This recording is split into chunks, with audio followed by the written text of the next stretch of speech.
following breaking news in the KMBC 9 newsroom. We want to go live right now to Jana Corey, who is at the University of Kansas Medical Center, where we have just gotten confirmation that a high school football player from Spring Hill has died. Jana?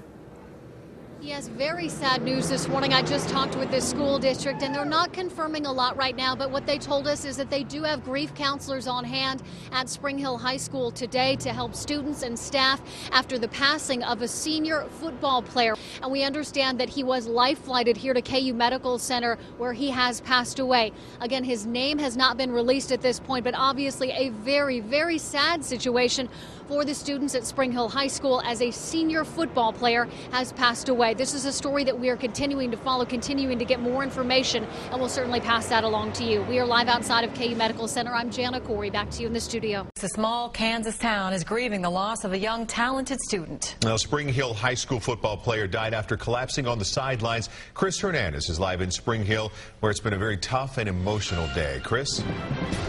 Now, Mark and Elizabeth, grief counselors have been here at Spring Hill High School all day to help students deal with this tragedy.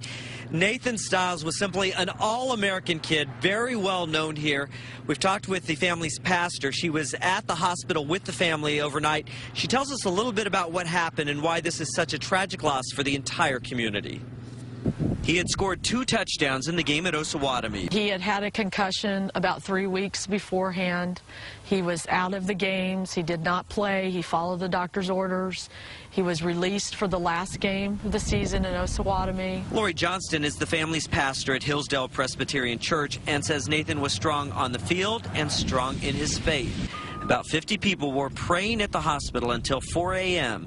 when they released him. We prayed and fought for Nathan, that he would come back to us until the end. And obviously that wasn't God's will for him. She says it's like losing her own child, and it's hard to believe that such a talented young man is gone. Nathan was an awesome, awesome kid. He was a Christian. He didn't drink, he didn't smoke, he didn't party. 4.0 student, great athlete, madrigal singer, had a beautiful voice. Nathan would have turned 18 on Tuesday. How hundreds celebrated his life. Well, Elizabeth, Nathan would have been celebrating his 18th birthday on Tuesday, but instead friends and family are remembering a life cut short. It was standing room only as grief filled the room at the Grace Community Church. Family and friends cried and hugged each other. Reverend Joel Atwell led the group in song, prayer, and a candlelight vigil. He told the crowd now is the time to celebrate Nathan's life. Nathan was an awesome, awesome kid. His pastor, Lori Johnston, says it was a life full of friends and accomplishments. About 50 people were at the hospital when he passed away early Friday morning. Just getting to Nathan Stiles' vigil Friday night was a challenge. Police had to direct traffic into a local church where Spring Hill remembered its senior football player who died early Friday. Stiles collapsed and was life-flighted from the sidelines of Thursday night's game in Osawatomie. Hundreds of students and parents packed into the Grace Community Church sanctuary to remember Stiles. With singing, praying, and however else anyone in the crowd wanted to grieve, they all remembered the student who was with them just 24 hours earlier. Your holiness has carried the way. He was just Nathan. He was funny, he was smart, he tried hard. Everything he did, he tried to excel at. He was a good big brother. He was just a good guy. He was just a great kid, and he loved Jesus. He was involved in church, and he taught me a lot. Taught me to be a better person. I was just amazed how he was beyond his years. He just walked a good life and strived to do good, didn't create problems, and man, he was just surrounded by friends that just loved him to pieces, and he was the same way. He just loved his buddies. Yeah. He just liked people, and he liked life. Yep. I mean, he just always had a good time. He took his Bible on, well, both the kids do. They take their Bibles on vacation. Yeah. They read their Bibles every day, and that was the one thing coming home from the hospital. You go down in the basement, and there's his imprint in the couch and his Bible right there from where he left it. If you're happy and you know it's off your feet. It was a walk down memory lane. in front of a packed gymnasium at Spring Hill High School. Song and prayer helped set the tone. Some knew Nathan, some didn't. His teachers and coaches shared their memory. Nathan taught us more than we taught him. At the end of every class period, he always wished me a great day. He was a 4.0 student and a multiple sport athlete at Spring Hill High School. Nathan was a gifted and blessed young man. Losing him has been a challenge for our family, but we were overwhelmed with another reality. Nathan was ready. Nathan's father, Ron Stiles, hopes to spread Nathan's love for God by starting the Nathan Project. Partnering with local churches of every denomination, the Nathan Project wants to offer young people God's Word. It's that simple. We do not think the circumstances of his death were random. Spring Hill churches are offering Bible study programs to go along with the Bibles.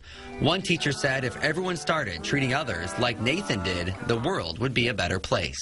And then what we're finding out from what happened is that he's going to bring a lot of other friends and people along, not just youth, and they're going to be in heaven. And I think it's a lot from the impact from that night.